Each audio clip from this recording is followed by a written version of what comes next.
All right, guys, welcome back. I haven't been doing any podcasts recently. Haven't been doing anything usually for the past 2 weeks. We're on break. Came back, went to school. Been focusing on that a little bit more, honestly, to be honest with you. But I'm gonna try and get back into it, see what I can do with this, see if I can start back up, start talking about more sports since NFL's finna end in 2 weeks, and then you have the college basketball season almost halfway over. And then all these other sports. But first, I guess I'll talk about the Eagles and Commanders game.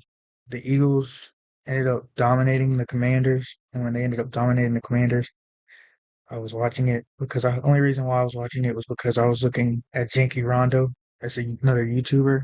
Janky Rondo was pretty funny. Every time they either win or lose a game, he always had some type of joke or some type of picture or something up afterwards, and it was always hilarious. And then seeing that he posted one after Eagles ended up beating them 55-23 or something like that. That was pretty funny, honestly. And then Jalen Hurts playing decent, I guess. Saquon Barkley ran for what I think 3 touchdowns, like 200 yards almost. And then they even got Will Shipley in the game. He got him the touchdown. It just looked like a whole dominant game altogether for the Eagles. And then you have Buffalo and Kansas City. The refs are always on Kansas City's side. I'm not gonna sit here and act like we all know that that Buffalo game was not rigged whatsoever.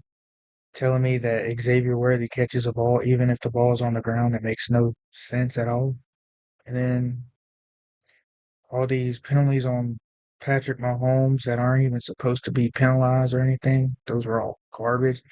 And at the end of the game, you also see that when Dalton Kincaid didn't catch the ball, they had a flag on the field, but then they ended up picking it up. I wonder why that was. Um, Probably to take it back if Dalton Kincaid did catch the ball. It's Kansas City versus everybody. No, it's Kansas City and the refs versus everybody at this point. Surprised the Panthers even got close to beating them by 3, I think. It's crazy work for real. And then Josh Allen balled out, I guess. Not I wouldn't say he did ball out. James Cook balled out every single time. Bills got on 4th and 1. Apparently, every time it's always so short apparently. And when Josh Allen did get the first down, they had the whole other referee on the first down line and the whole other one on the bottom one. Don't make sense how you can change your answer after just listening to one. I mean, it's Kansas City. I mean, I'm not surprised. Other than that, I mean, it was a really good game the whole game around, but just referees are starting to take over for Kansas City. It's getting hard to watch football nowadays without it being fun. That's why I enjoy college football a lot more than NFL because it just seems to be more realistic in college football than in NFL these days without penalties and stuff.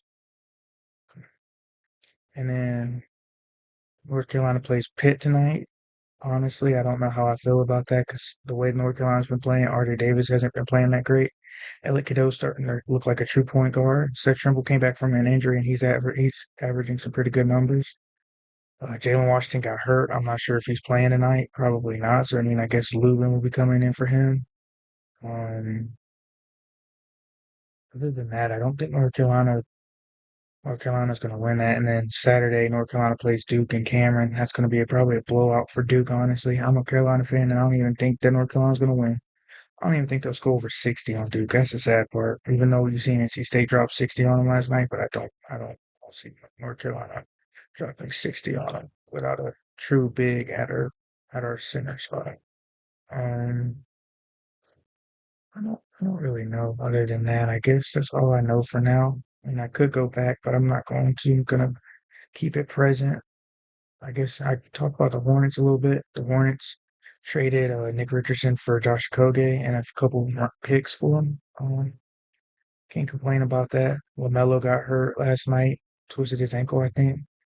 Um, what else? Miles Bridges is playing really well. Um, Everybody else is playing pretty decent for the Hornets, but I don't think that. I think we'll probably have the first round pick once again. Can't complain about it, even though pretty trash. But hopefully the Panthers and the Hornets and all those teams will end up locking in and getting a better reputation and all that stuff. But other than that, that's probably how I ended. I'm not going to talk about much today.